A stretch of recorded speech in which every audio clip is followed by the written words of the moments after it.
El sillón del barbero es uno de los espacios más privilegiados de una ciudad y desde los de Shave the Sailor os descubriremos semanalmente historias que merecen ser contadas, rutas por las que perdernos y proyectos que os sorprenderán, porque Vigo tiene tesoros escondidos y aquí te los traeremos todos. Soy Erika Vera y te doy la bienvenida a Lo que Vigo esconde. Sabéis que me gusta traer a personas emprendedoras, soñadoras, y en esta ocasión os traigo también a una persona que conozco desde hace muchos años. Para mí, una pionera capaz de ponerse el mundo por montera y hacer de sus ideas una realidad.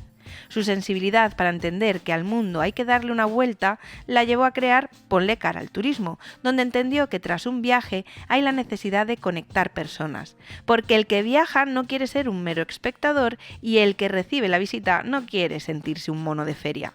Que en una experiencia como la de hacer turismo podemos también hacer un intercambio cultural, irnos más llenos de todo y dejar algo nuestro allí donde estuvimos. Porque este mundo necesita de más personas que entiendan que todos formamos parte del cambio que queremos ver, pero necesitamos dejar de soñar y actuar, porque cuando nos quejamos de este turismo masivo, pero nosotros formamos parte de él, o criticamos a las personas que abarrotan las playas publicando desde esa misma playa, es que no hemos entendido que nosotros formamos parte del problema. Hablar de turismo consciente, conectar a las personas del lugar con los visitantes para que respeten la cultura y los oficios, generar una economía que repercuta directamente en los locales y no alimentar a las grandes multinacionales. Hay tanto que podemos hacer. Y entre tanta reflexión, una nueva acción, ya que Alexandra acaba de publicar un cuento coloreable en gallego. Pero de eso prefiero que nos hable ella, ¿os parece? Bienvenida, amiga. Bienvenidas a todas. Estamos aquí de alguna manera, pues un poco celebrando el día, ¿no? Y para mí también, bienvenidos a todos a este espacio, que me encanta estar contigo y poder compartir estos minutos.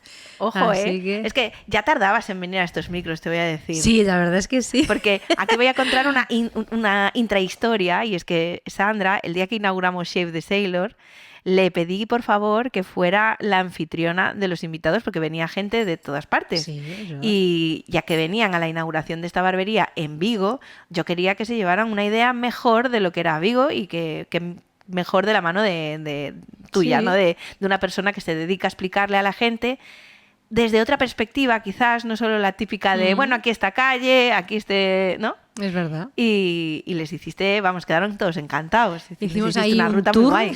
Sí. Por Vigo y conocer ese Vigo, bueno, distinto, ¿no? Desconocido, que de alguna manera no aparece en los planos de la ciudad, ¿no? Que a veces vamos a una oficina de turismo y nos marcan los 4 puntos cardinales, pero realmente hay mucho más detrás de todo eso, ¿no? De ahí viene un poco poner cara al turismo, ¿no? Ponerle cara a esas personas que viven y que trabajan en el destino, en el territorio que vamos a visitar, ¿no? Entonces conocer a Pepe, a María, a Juan, con nombre y apellidos, hacer una empanada de millo de zamburiñas con María o hacer un cesto de mimbre con el señor Pepe, ¿no? Bueno, pues son historias que de alguna manera nos acercan a la economía, nos acercan a la sociedad, nos acercan a la historia, a las costumbres y las tradiciones de nuestro destino, en este caso de Vigo y de Galicia, y que te da una perspectiva totalmente distinta, ¿no? Hoy en día el turista viene un poco a disfrutar de eso, a participar, a integrarse en la comunidad local y evidentemente no sentirse un mero observador, sino que quiere hacer cosas con sus manos, ¿no?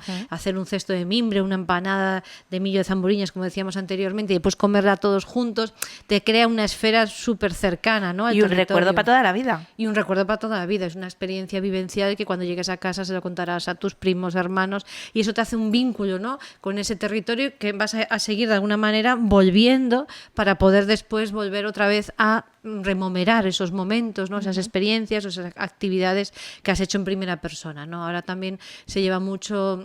En este caso yo soy guía oficial de la Xunta de Galicia, entonces bueno, hago también rutas turísticas y una de ellas que tiene mucho éxito es conocer las conserveras, conocer a las señoras que trabajan dentro de la conserva, a las mariscadoras, a los patrones de los barcos, a los percebeiros. Es un poco ese vínculo con el territorio de Galicia, pero también desde esa perspectiva, ¿no? Que ellos mismos se sientan mariscadores por un día, ¿no? O mariñeiros por un día, ¿no? Totalmente. Aparte, ahí hay un... Creo que hay como un efecto secundario que vendría a ser que precisamente si hacemos que la gente se vincule con nuestros territorios de una manera más emocional, aunque estén luego en Alemania, en Inglaterra o lo que sea, el día que salga una noticia sobre Galicia, ellos la van a sentir y les va a hacer daño como si fuera con ellos. Totalmente. ¿Verdad? Sí, Entonces es crear embajadores más allá de nuestras fronteras. Pasamos de ese turista observador a crear esos embajadores que tú dices, esos vínculos, ¿no? Más allá del territorio, más allá de la historia, que es un vínculo de afecto con el destino, que al fin y al cabo te hace, bueno, pues ser ese embajador y crear, bueno, pues de alguna manera, bueno, esa conexión con el destino, con el territorio, que va más allá, pues de una simple degustación, ¿no? Que ellos quieren ser más inmersivos, ¿no? Totalmente. Es que al final también hay una diferencia. Yo, que he viajado un montón, las veces que he tenido la oportunidad de hacerlo con una persona local, la cosa cambia por completo. Sí. O sea, tú llegas de forma independiente, casi siempre esos viajes suelen ser de trabajo, entonces pues aprovechas y quieres ver algo. Cuando ves ese algo con alguien de la zona o cuando ves ese algo tú sola, el vínculo no es lo mismo. No, y luego de repente tú tienes tu ranking. ¡Ay, los sitios que más me han gustado! Es que me ha puesto un pie a que en los que están en el top has tenido algo que ver con la gente de allí. Sí, es como otra luz, ¿no? Que te dan. Yo, bueno, en el 2010 empecé con Polla y Cara al Turismo con esa idea, ¿no? Mi madre es holandesa y entonces yo tenía ese sueño, ¿no? De traer gente de Holanda, de Alemania, de Inglaterra a conocer Galicia de una forma totalmente distinta, porque todo el mundo estaba con el Camino de Santiago y yo decía, hay más cosas que el Camino de Santiago. O sea, y aparte hay otros pueblos, otros destinos que tienen que también comer, ¿no? No solo el Camino de Santiago centrarse en ese motor, que es un motor tractor importante para Galicia, pero sí que evidentemente hay mucho más, ¿no? Y yo decía que, bueno, en aquella yo vivía en la Pobra do Carameñal, cerca de Boiro, y entonces, bueno, pues yo veía, ¿no? Todo lo precioso y los atractivos que tenían allí, desde conserveras hasta mariscadoras, la gente haciendo comida tradicional en sus restaurantes. Yo decía, esto la gente lo tiene que conocer, ¿no? Entonces decía yo, bueno, pues aparte de conocer el Camino de Santiago, tenemos que de alguna manera enganchar, encandillar, enamorar a estas personas que vienen aquí de una forma totalmente distinta, desde una perspectiva totalmente distinta, ¿no?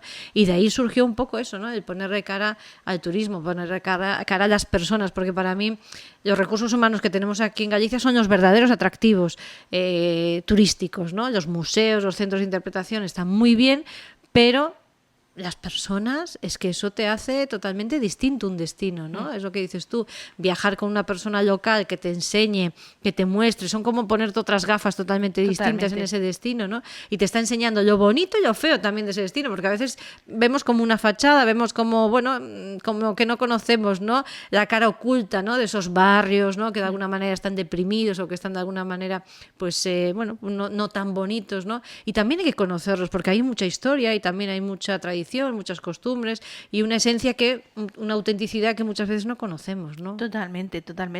Antes de meternos en la parte de Aurora, que esta es tu nueva aventura. Sí, bueno, tengo muchas aventuras, pero sí. esa es una. Antes de meternos ahí, me gustaría también que supieran que hay unas hermanas Touza. Sí. Y que no tienen que ver contigo, porque compartís apellido, pero no, sí. no, realmente no hay un vínculo, bueno, que se sepa, seguro que si arañas, fijo que son primos de los primos. Estamos en eso. Estáis conectados, pero de repente tú dijiste, esto hay que trasladarlo a cuento también. Tiene que salir a la luz. Y tiene que salir a la luz y lo pusiste además en puntos bastante importantes, ¿no? Sí, y aparte en el contexto actual en el que vivimos, ¿no? Que parece que no hemos aprendido absolutamente nada, ¿no? Seguimos con conflictos, con guerras. Creo que es importante que este cuento salga a la luz. Bueno, ya salió en su momento, antes de ser madre, esta etapa creativa, ¿no? Que yo tengo, bueno, pues ya se reflejaba anteriormente de ser madre y ahora como que emerge con más fuerza, ¿no? Entonces, en el 2019 saqué este cuento de Lola Amparo Sulle y Asier Mas Touza. Un poco, yo quería cerrar una etapa en mi vida. Por un lado, mi padre es de Rivadavia, del barrio judío de Rivadavia, y mi madre es holandesa, y mi madre pues tuvo un padre que era judío, superviviente del campo de concentración de Auschwitz. Y eso nos marcó muchísimo, tanto a mí como a mis hermanos y como a mi madre, por el sufrimiento que hemos heredado, ¿no? De generación en generación, pues esos genes están ahí y eso pues emerge, ¿no? Y tenemos, yo me acuerdo en el instituto, donde yo estudié en el Instituto Castro, que Torrado, que era el profesor de ética. Me acuerdo de ¿Te Torrado. acuerdas de él? Un saludo. A veces me lo cruzo, pero no lo Sí, paro porque no me reconoce. porque va en bici. Y le voy a además, decir, hola, soy Erika, y va a decir, Erika, ¿quién? ¿No? Entonces ya los profes que veo que no me reconocen, no los saludo. Pero... Porque Erika y yo compartimos, aparte de eso, bueno, estuvimos en el Instituto. instituto y en el colegio El Castro cuando éramos más pequeñitas, ¿no? Entonces, bueno, tanto la etapa escolar como la etapa estudiantil ya tenemos en común y amigos en común, ¿no? Entonces, Torrado, hubo un momento que había puesto en su clase la película de las listas de Schindler. Sí. Y yo le pedí que, por favor, que no podía quedarme a verla, mis compañeros seguían sentados, pero yo que tenía que salir de clase porque no era capaz, ¿no? Porque me conectaba directamente con mi abuelo, que aún seguía vivo de aquello, porque hace 3 años que falleció, con 95 años, pero claro, a mí cada vez que yo veía esas películas, pues me ponía fatal, ¿no? Mi madre heredó pesadillas, de las que yo también después las heredé, entonces nos veíamos en primera persona en el campo de concentración, ¿no? Entonces todo ese dolor y ese sufrimiento lo hemos ido llevando hasta que yo decidí también cortar ese sufrimiento, ese dolor, porque quería ser madre y no quería que mi hija transmitir esa, bueno, sanar unas heridas, que ella después estuviese libre de todas esas dolencias y ese sufrimiento, ¿no? Entonces, para mí esto fue una forma, ¿no?, de canalizar ese sufrimiento, de canalizar ese dolor y de poner un punto ya final a esta historia. Y entonces, bueno, pues un poco cómo conectaba yo la historia de mi padre, ¿no? Mi padre de Rivadavia, donde vivió siempre en un barrio judío importante, y mi madre, que por otro lado, pues también pues de padre judío, etcétera, ¿no? De abuelos judíos también. Entonces, cómo yo cerraba ese círculo conectando estas historias. Después me enteré que en el pueblo de mi padre había unas mujeres que se llamaban Lola, Amparo y Zulia, que eran las hermanas Touza, que seguimos indagando porque pensamos que pueden ser las primas de mi abuela. Entonces estamos ahí buscando pues en el árbol genealógico, pero bueno, no hay muchos datos, entonces bueno, tenemos que seguir rascando, como bien decías tú, ¿no? Ir hacia atrás, ¿no? Y entonces en este caso estos 3 ángeles, ¿no? Pues dedicaban su vida en 1945, justo en la etapa donde mi abuelo entró en el campo de concentración, porque entró con 13 años y salió con 17, en plena etapa de adolescencia, en plena ebullición, como quien dice, empezó otra vez a buscar sus familiares porque había quedado huérfano mi abuelo, y entonces bueno, pues no le quedaban ni padres, ni hermanos, ni nada. Entonces tenía él un poco, después desde Auschwitz, volver otra vez a Ámsterdam para buscar un poco a sus familiares, quedaba, porque él nació en Ámsterdam y vivió en Ámsterdam toda su vida, ¿no? A ver quién quedaba, algún primo, algún tío, y vivió con unas primas durante unos años, después se alistó en el ejército y bueno, pues así después conoció ya a mi abuela, se casaron y empezaron su vida en Beverwijk, que es un pueblecito cerquita de Ámsterdam, a 30 minutos aproximadamente, ¿no? Entonces, para mí, bueno, esta historia, cuando la conocí, yo trabajé en Rivadavia y venía mucha gente de Estados Unidos, allí en la oficina de turismo donde yo trabajaba, preguntándome por estas mujeres que yo, evidentemente, desconocía en aquel momento, ¿no? Porque había como una red clandestina, nadie sabía nada, pero sí que sabían, era como un pacto de silencio que tenían, hasta que falleciese la tercera o la última hermana, no podían contar absolutamente nada por miedo a represalias, ¿no?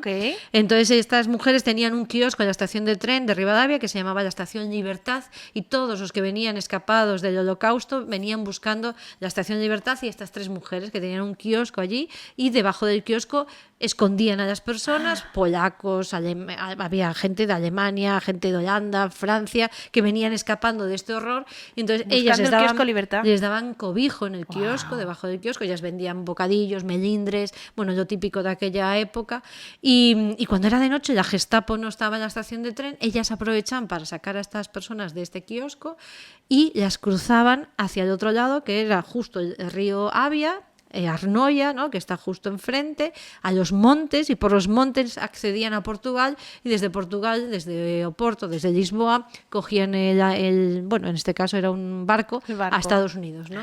Wow. Entonces, en esa historia hay un niño que se llama Isaac, en este cuento, que limpiaba botas allí en la estación de tren. Entonces, ellas hablaron, en este caso, con él, se hicieron amigas de este niño, y este niño después se hizo mayor cuando llegó a Estados Unidos y quiso contactar con ellas, pero ya habían fallecido. Y pues tuvo una fábrica de zapatos muy importante, Isaac Richman se llamaba, en Estados Unidos. ¡Qué fuerte! Ha creado su propio imperio allí en Estados Unidos. estos calzados. Y empezó como limpiando zapatos en la estación de tren de La Libertad, ¿no? Es la estación Libertad, que es donde estaban estas mujeres. Entonces, fíjate tú cómo cambia, ¿no? De niño a pobre, a ser pues perseguido, ¿no? Por los nazis, a convertirte después en un gran empresario en la Gran Manzana, ¿no? De Nueva York, pues con esta fábrica de zapatos Richmond. Qué increíble, ¿no? Historia. Increíble, totalmente. De hecho, creo que Netflix la quiere hacer o serie o peli. Me pareció ver en las noticias preparando el episodio de hoy. Sí, hay como un proyecto, ¿no? de llevarlo a la gran pantalla. Esta hazaña heroica, ¿no? De estas mujeres. Tiene todos los ingredientes. Mira, con Bruno, nuestro historiador, en cada episodio acabamos diciendo esto da pa' peli. O sea, yo no entiendo por qué Galicia acaba reducida al cliché de narcotraficantes. Sí, al final sí. Porque tenemos una cantidad de historias para contar, un folclore para hacer pelis de miedo y unas historias de la Segunda Guerra Mundial magníficas y del pasado. O sea, tenemos una cantidad de recursos para crear ficción. Totalmente. Que trasciende a la figura del narcotraficante, que ojo, que es un periodo muy importante de nuestra historia. Y amén, hay que hablarlo y hay que entender lo que pasó. Sí, pero hay muchas series de eso ya. Ya está, ¿no? Sí, ya está. Desde Fariña ya. Yo creo que ya nos llega. Ya está. Aparte, además, ese punto romanticón de ese momento histórico que me pareció lo único que no me gustó es como, ¿estáis intentando romantizar esto? Porque no fue nada bonito lo que se vivió en esta zona con este momento de... Bueno, sí, pero en fin, bueno, sí.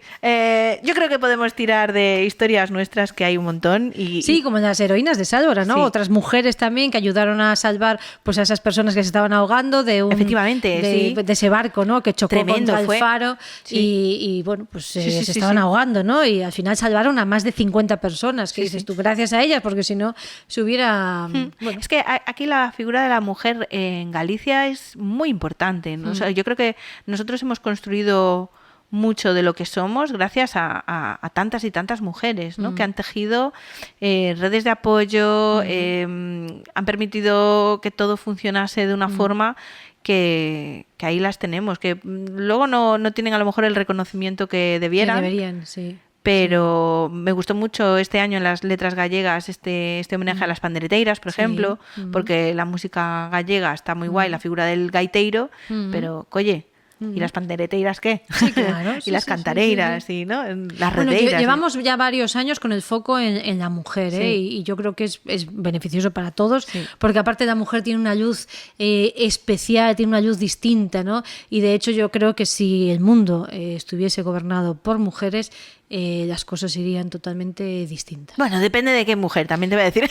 Bueno, sí, habrá alguna... Hay mujeres y mujeres. Pero bueno, pero sí, creamos vida, entonces yo creo que tenemos una conexión, tenemos otra conexión con el ser humano, con la humanidad, y es un poco lo que yo vengo a hacer, ¿no? El poner testimonio, poner un poco de luz y de voz y de visibilidad a estas mujeres, a las mujeres do mar, ¿no? Que los niños ya desde pequeños, bueno, pues un poco para garantizar ese relevo generacional, que no sabemos si evidentemente, pero por lo menos que sepan que existen, ¿no? Es una opción. Es una opción, ¿no? Tanto Frozen y Spiderman, ya estamos de Frozen y de Spiderman hasta las narices, ¿no? Entonces vamos a jubilar a Frozen y a Spiderman y vamos a dar protagonismo heroínas del día a día, mujeres, claro, a las mujeres del mar, ¿no? Entonces quise hacer pues un cuento, en este caso, bueno, pues es para colorear a los niños, que puedan pues colorear a las redeiras, que puedan colorear pues a las investigadoras, que puedan colorear a las mariscadoras, a las percebeiras, y desde pequeñitos ya de alguna manera se van acercando a este sector marítimo pesquero, que yo creo que es tan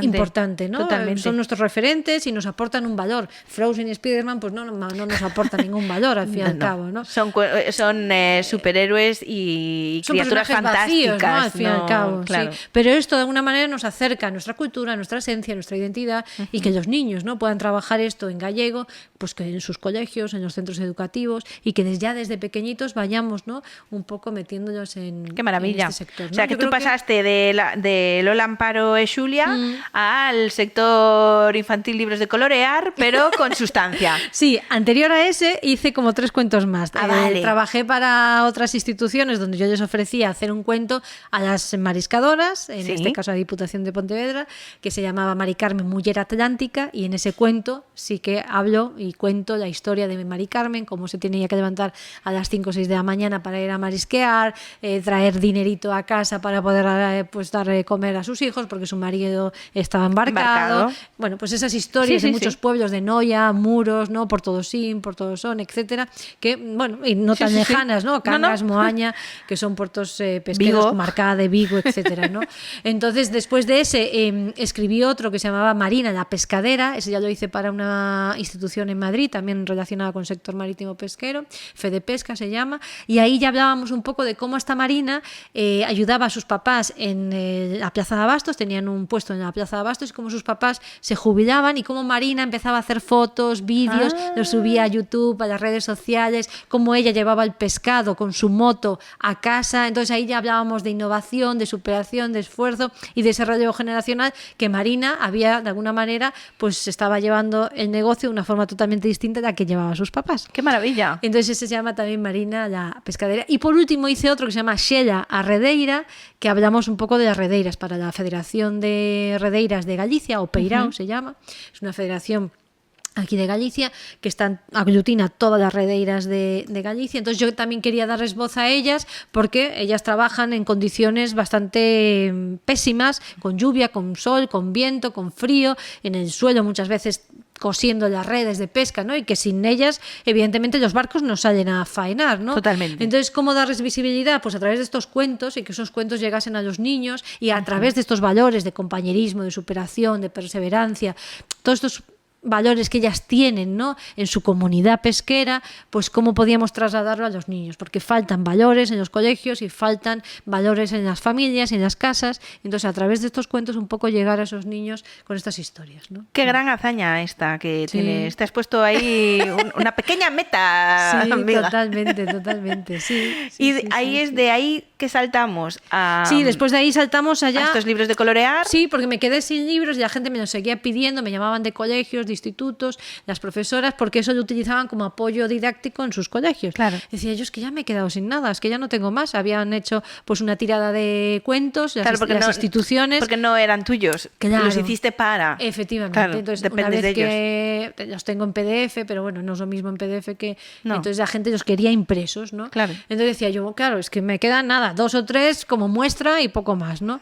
Entonces decía yo, ¿cómo puedo hacer que la gente siga estos cuentos o siga con estas herramientas y que puedan acceder todo el mundo, ¿no? Claro. Porque yo ya me he quedado sin ejemplares, ya no puedo dar más, y las instituciones también se habían quedado sin dinero y no podían hacer más impresiones, ya estaban con otros proyectos, ¿no? Claro. Entonces dije yo, pues voy a crear unos cuentos por mí misma, a la venta en Amazon, para que todo el mundo, estés en Suiza, Alemania, Francia, y seas gallego y quieras estar en contacto con esta, de alguna manera, con esta herramienta para tus hijos o para tu trabajo, que lo puedas acceder, ¿no? Sí, porque aparte no es un libro de colorear con un perrito random. No. Es un contenido muy bonito, sí, que creo que enriquece mucho. Totalmente, y que te da la excusa para hablar de todos estos temas con los niños, ¿no? Sí, porque aparte, bueno, esto lo hice en menos de 5 meses. O sea, en 5 meses yo por las noches trabajo muy bien, mientras todos están durmiendo. La creatividad es cuando a mí me viene a la cabeza. A veces estoy en cama y menos mal que tengo una libretita en la mesita de noche con bolígrafo, porque no sé por qué, se me viene un montón de ideas cuando me voy para cama. Debe ser el momento tranquilo, ¿no?, que tengo. Entonces me levanto y me pongo a trabajar en esas ideas, ¿no? Y de ahí surgió primero Las Mulleres do Mar, después Os Barcos de Vigo, porque dije yo, jolín, con todos los barcos de Vigo que tenemos, ¿no? Desde el Evangelina, desde el Idria II, tenemos barcos de vela náutica, o sea, tenemos una infinidad y unas tipologías de embarcaciones tradicionales, ¿no?, que podemos también mostrar a los niños y que puedan trabajarlo, bueno, pues desde el Idria II, que es uno de los barcos a vapor activo que tenemos aquí en España y está aquí en Vigo. Entonces, totalmente. ¿por qué no trasladar este tipo de ilustraciones o de dibujos, ¿no?, o como el Icon of the Seas o los Touza o esos embarcaciones del CSIC de investigaciones marinas, ¿no? Y que, bueno, que de alguna manera pues también... Sí, que los puedes ver en Bouzas, además, que te vas paseando por el puerto y están ahí, que es una maravilla. Sí, entonces, bueno, pues de alguna manera dar a conocer este patrimonio material e inmaterial a los niños de una forma más creativa, más lúdica, más dinámica y, bueno, mucho más divertida, ¿no? Absolutamente. Y después pues dije, ¿por qué no vamos a hacer la economía azul? O sea, Maravilla. involucrar a los niños en la economía azul para que vean los beneficios que tiene la economía azul, que no es más que, de alguna manera, fomentar la economía social, medioambiental y social dentro de lo que es un destino costero, ¿no? Y que de alguna manera trabajemos para que haya una biodiversidad de forma correcta, respetuosa con el medio ambiente, que también todos los proyectos a nivel social y económico también vayan dirigidos hasta esa economía azul mucho más sostenible, menos depredadora, ¿no? Con el destino, con los océanos, etcétera, ¿no? Entonces aquí en este cuento pues podemos pintar desde los microplásticos para que los niños se hagan idea de lo que es un microplástico, o trabajar, por ejemplo, pues la lonja de Vigo, ¿no? O trabajar pues el puerto de Santander, o el ronquido, por ejemplo, el ronqueo de atún en el puerto de Cádiz, ¿no? Entonces, bueno, pasamos por diferentes puertos de toda España, está en castellano, para que los niños también, bueno, pues se involucren un poco más pues en la economía azul, y qué es la economía azul para los niños, y que se involucren. Es que, a ver, al final España no es una isla porque estamos ahí atados a Francia. Sí. Pero estamos rodeados de mares y océanos, tenemos ríos, tenemos un montón de recursos naturales, y yo creo que no somos conscientes del valor que tenemos en casa, ¿no? Somos capaces de pagar una fortuna por chocolate de Dubái. Sí. Pero no entendemos el potencial que tenemos de generar etiquetas de calidad con nuestros productos de aquí, ¿no? Sí, parece que cuando, bueno, no nos lo creemos o no nos lo acabamos de creer, ¿no? Nosotros, Vigo es mar, es pesca, es territorio, es gastronomía, y seguimos poniendo, pues no sé, las luces de Navidad que no tienen nada que ver con nosotros. No. Pues ponme un pez o ponme una embarcación tradicional en forma de luces, ¿no? Ah, mira, qué bonito yo eso sería. Te lo compraría, ¿no? Una Navidad, ¿no? Una Navidad mariñeira, 2027. ¿no? Desde aquí, Abel, por favor, hazme caso. A ver, esto es un mensaje para Abel Caballero. Oye, un 2027 donde la Navidad sea toda más sostenible, y relacionada con el mar. Y una temática, claro, es que sí. tenemos que tener una temática. Y cuando llegamos a Vigo, bienvenidos a Vigo, pero con una temática mariñeira, que tú veas, pues eso, esa temática, ¿no? Tampoco vamos a hacer aquí un parque de atracciones, porque Vigo no es un parque de atracciones, y esperemos que no se convierta, ¿no? Sí. Porque sería, bueno, pues totalmente hueco, ¿no? Quedaría esa pata totalmente Volvemos coja. al cascarón vacío. Efectivamente. Entonces, crear una coherencia, un relato, una historia, ¿no? Que enganche a la gente, pero de forma bonita, positiva, beneficiosa, ¿no? Y que no genere conflictos, porque está todo el mundo con una serie de conflictos, ¿no? Con esto de que viene la masificación en un par de días, está todo el mundo ya acojonado. ¿Cuántas veces lo he dicho? Señores, yo vengo del futuro. Claro. Del futuro significa, yo he vivido en Barcelona ciudad, y Barcelona, la ciudad donde yo nací, la ciudad donde nació mi padre, ahí tengo mis primos, mis tíos, mis abuelos ya han fallecido. Claro, yo he vivido la transformación de una Barcelona que era muy como Vigo, que la gente no se lo imagina, no se lo cree, pero Barcelona era una ciudad como Vigo, industrial, pesquera, llena de obreros, con una burguesía muy potente, eso sí, una alta unos altos catalanes ahí, molt catalans y venta catalán. Y sí, vale, pero era como Vigo. Los Juegos Olímpicos fueron un antes y un después. Hombre. Porque el previo a los Juegos Olímpicos fue una explosión de ilusión por la ciudad, y Barcelona. Los Juegos Olímpicos fueron una pasada. La resaca de los Juegos Olímpicos fue increíble también. Fue una transformación para la ciudad. Fue poner la ciudad en un mapa, bla, bla, bla. Vale, sí. Pero lo que vino después, cuando ya la resaca se pasó y Barcelona se transformó en lo que ya no era Barcelona, empezaron a desaparecer los pequeños comercios. Yo recuerdo el año que me llaman y me dicen que mis abuelos tienen que dejar el piso donde han vivido toda la vida. La gentrificación, ¿no? ¿Por qué? Porque se había acabado el contrato de alquiler de renta antigua y claro, el nuevo alquiler era imposible que dos abuelos jubilados pudieran pagarlo.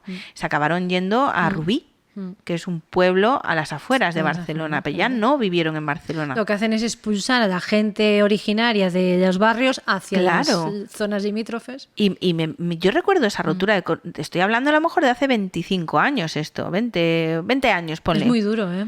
Hace 20 años, cuando nadie hablaba de gentrificación, cuando nadie hablaba de esto, ya estaba ocurriendo ahí.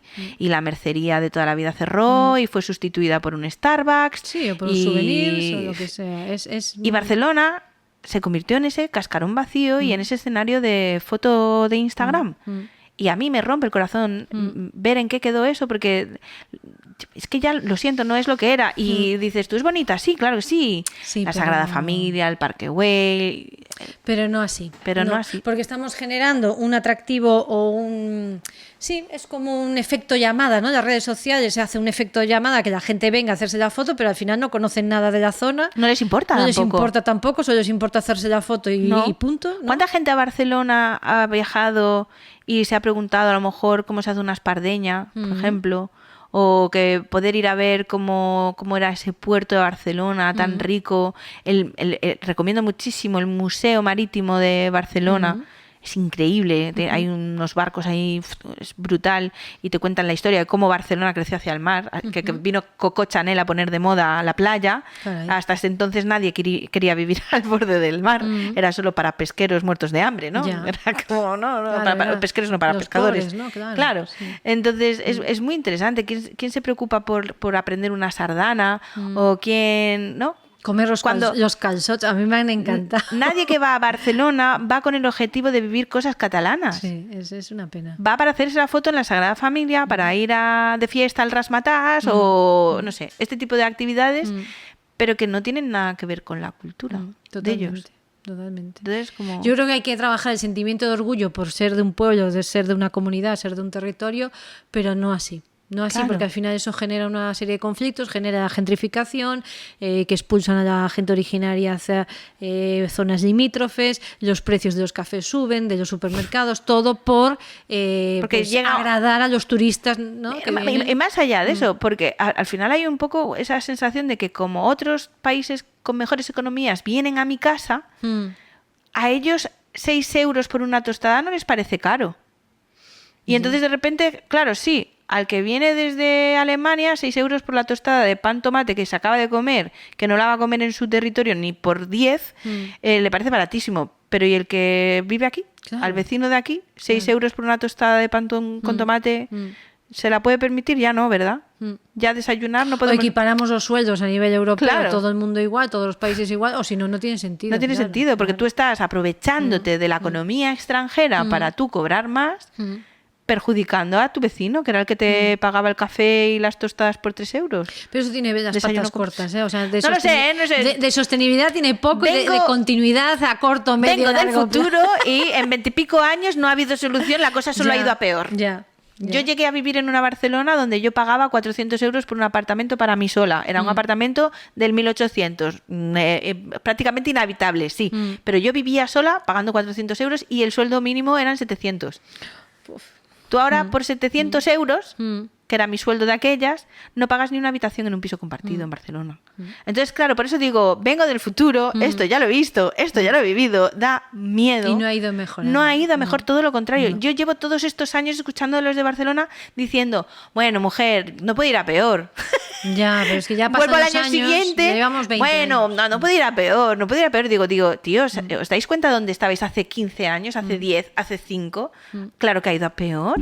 Total. Pero indudablemente, y a mí me da miedo porque Vigo muestra los síntomas de aquella Barcelona poco antes de expulsar de cuando expulsaron a mis abuelos de su piso. Son destinos marca que le llaman, ¿no? Sí. Por ejemplo, Ámsterdam Le pasó, claro. le pasó y retiró Sí, sí. esas letras. ¿Te acuerdas esas letras Sí. gigantes que había en cada zona para Sí. que la gente Se hiciera la hiciese la foto. foto? Eso era también un efecto llamada, ¿no? Para que la gente se hiciese la foto, lo subiese, ¿no? Con las letras míticas y típicas de Ámsterdam. Pues retiraron ese elemento, ese atractivo Turístico. ese recurso, un poco para frenar también esto, Claro. y después aumentaron los precios para que no fuese el típico niño pues a fumarse los Efectivamente. petas y a tomarse el kebab. Efectivamente, que era para lo que iban. Que era para lo que iban y no dejaban absolutamente nada en el territorio, ¿no? Al final generaban más conflictos, suciedad, a lo mejor se ponían a orinar en medio de la calle, o sea, una serie de cosas que Totalmente. Holanda no quería eso, ¿no? Entonces empezó a frenar eso con una serie de restricciones que ha ido poniendo, bueno, haciendo una publicidad también en aviones o en, Sí. en los mupis estos, ¿no? Donde si no haces esto puedes tener una multa. Efectivamente. Y de ahí dije yo, necesitamos hacer algo. Entonces dije yo, voy a crear un cuento Ahí de estamos. As mulleres rurais, ¿no? Maravilla. Y aquí hasta incluso aparece el arroz con castañas, que antiguamente se comía arroz con castañas, era Cierto. una comida pues ancestral, porque de aquella no había a lo mejor chicha para echarle al arroz. Obvio. Y entonces cogían las castañas, hacían pues un revuelto de arroz con castañas y con setas, ¿no? Bueno, pues es una... Qué rico. Sí, De entonces... hecho, la leche con castañas está buenísima. Ah, pues no sabía, Es mira. también un desayuno tradicional. Potente, ¿no? Claro, era castaña. Era lo que había. Cantos sí. castañeiros había. Me cago en la leche. Un montón. De hecho, es una pena porque se han ido sustituyendo. Y lo encontrabas por la calle, o sea, Sí, encontrabas un montón de era un valor castañas, sí. totalmente, prácticamente gratuito, porque Sí. pues por ahí está la castaña y es un recurso nuestro. Y yo con esto, pues eso es lo que quise, un poco dar visibilidad a estas mujeres y que los niños conozcan, pues desde a panadeira, desde las agricultoras de Santa Comba, desde cómo se hace una vendimia, el aceite de camelia gallego, desde hacer licor, queso. Bueno, de licor café no les hablas, ¿no? no, de licor café no, pero bueno, les hablo de chorizos ahumados, les hablo de, bueno, pues de un montón de cosas, ¿no? Aparte de las mulleres carpinteiras, de la olería de Buño, ¿no? Que también de las zoqueiras, ¿no? De cómo se hacían los zuecos antiguamente también. Bueno, del Festival de Canse también. Hombre, por aparece. favor. Entonces los niños se van un poco metiendo en esta esfera, en este contexto, ¿no? De las mujeres rurales y quise acabar, ¿no? Con Aurora Muller Labrega, que es un cuento. Este sí que es un cuento, esto ya es para colorear.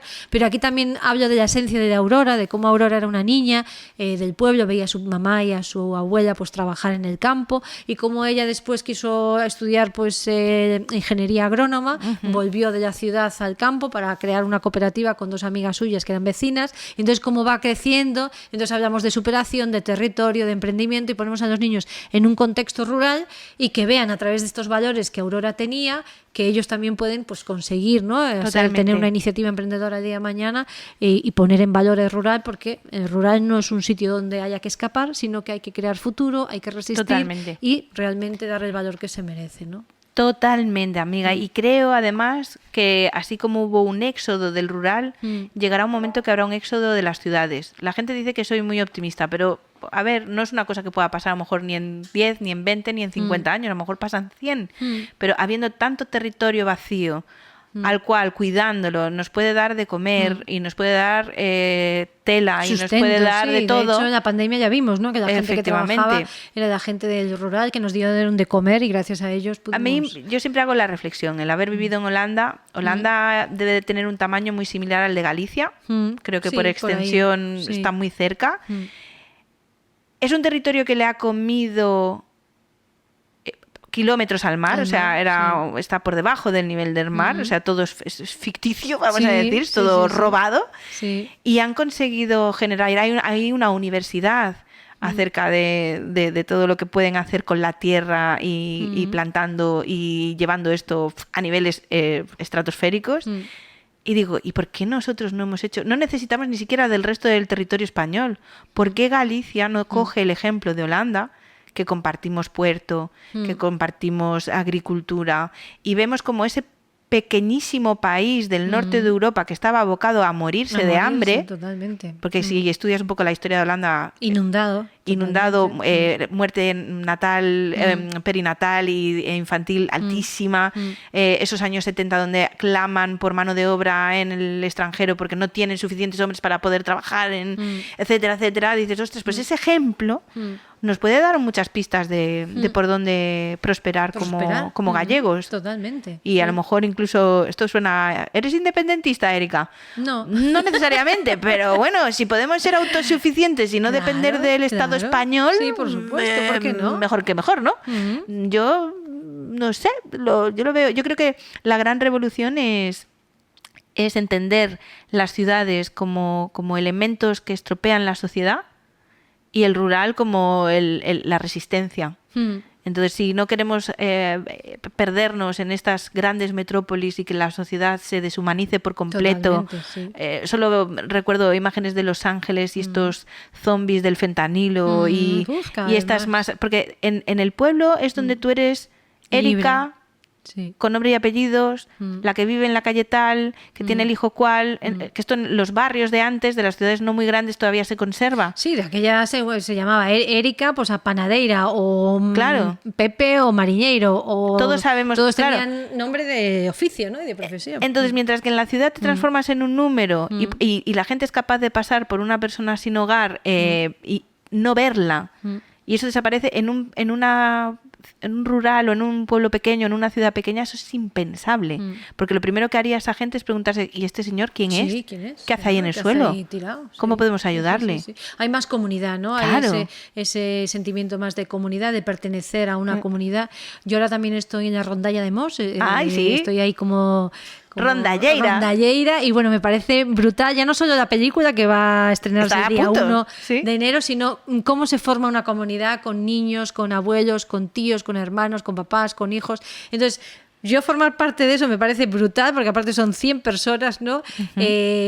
Tocando, ¿no? Al unísono, ¿no? Y es flipante, ¿no? Y la verdad, yo dije, oye, tengo que vivir esta experiencia, ¿no? Antes de morirme, porque me parece algo muy bonito, ¿no? Y ayer hasta me decía un compañero, me decía, ¿y tú de dónde vienes? Yo, de Vigo. Me dice, coño, ¿de Vigo?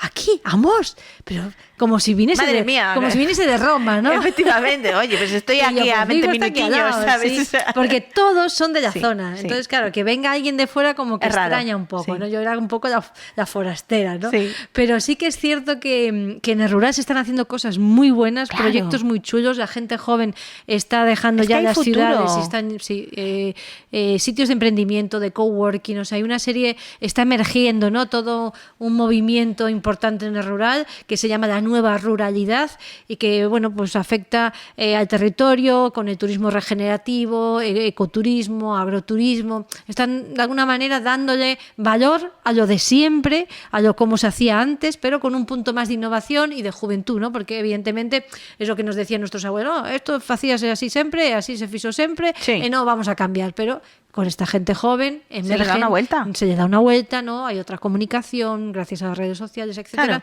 que si todo se utiliza de forma equilibrada y en armonía, evidentemente puedes generar proyectos muy beneficiosos para el territorio, ¿no? El rural del que se escapó no es el rural actual. La tecnología nos permite darle una vuelta al rural y hacer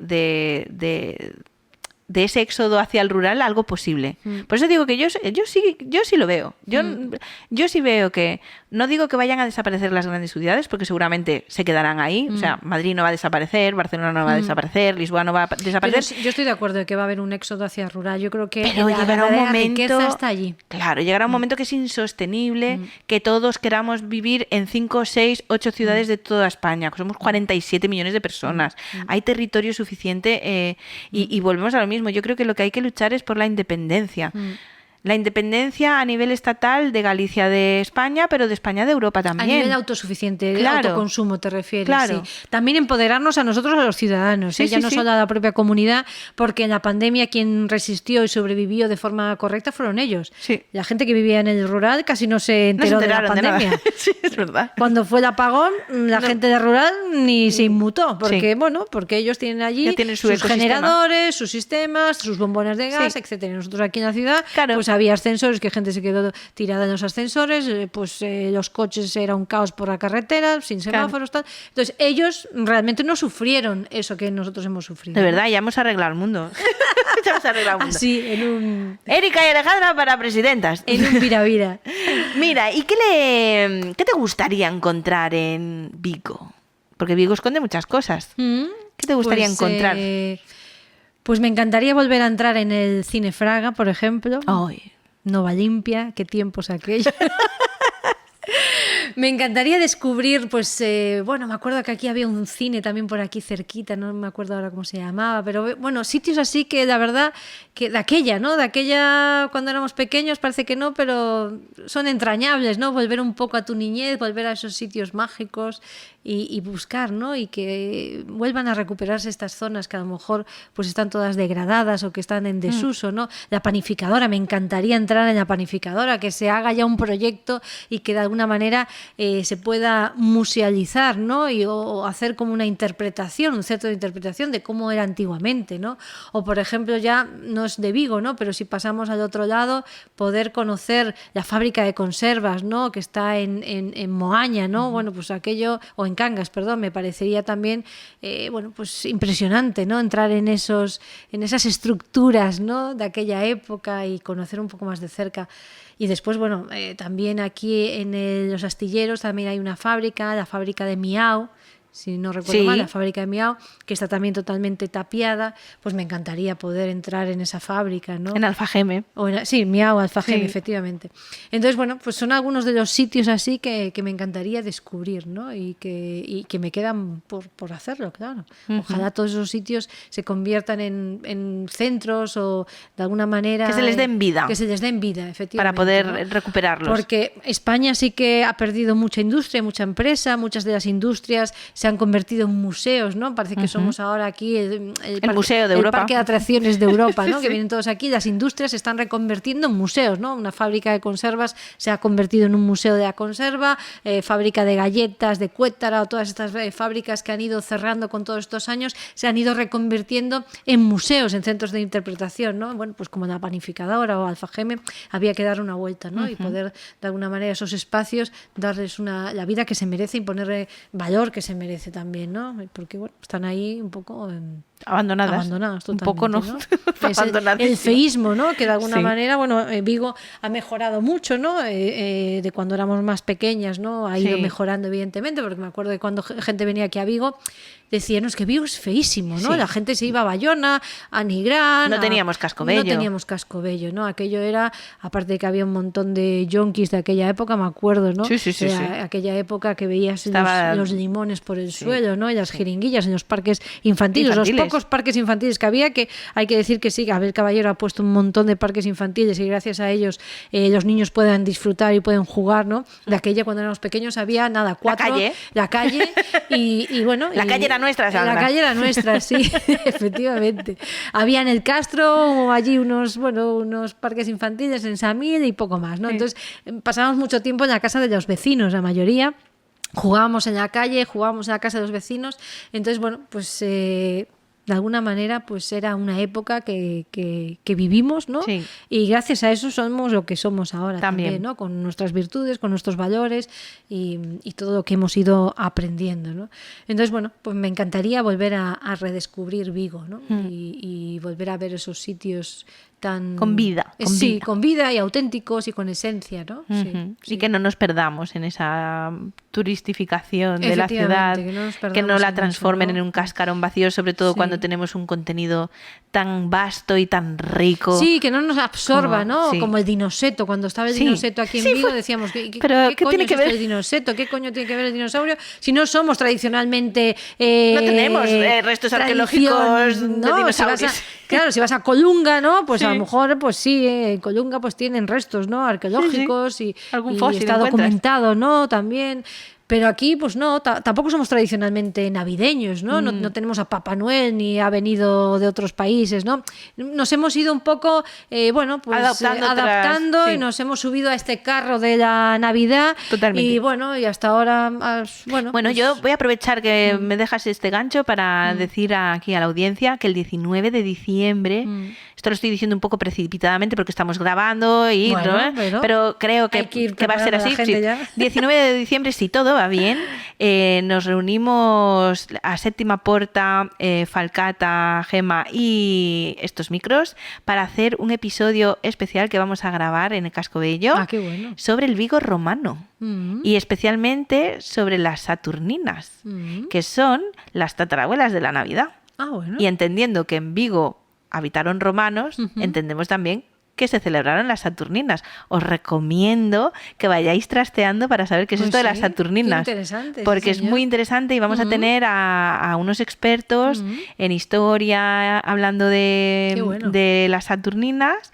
Vamos a tener a los de Falcata haciendo una demostración de ropajes romanos y de cómo se cambiaban de rápido de modo paseo a modo batalla, y va a estar muy guay, muy guay. Entonces las Navidades, que sepamos que tienen su su pasado también, sí. y en Vigo tuvieron su pasado romano. Bueno, pues ahí tenemos una narrativa interesante. Entonces, cuando organizábamos esto, hablábamos de esto, jolín, pudiendo tirar de una Navidad más propia, pues sí. ¿no? ¿Por qué este tipo de simbología que no es nuestra? Yo recuerdo que los árboles... Más de raíz, ¿no? Yo creo que tenemos que un poco volver a nuestras raíces. Los árboles de antes eran árboles, aunque fueran de plástico, pero eran árboles. Ahora son de luz.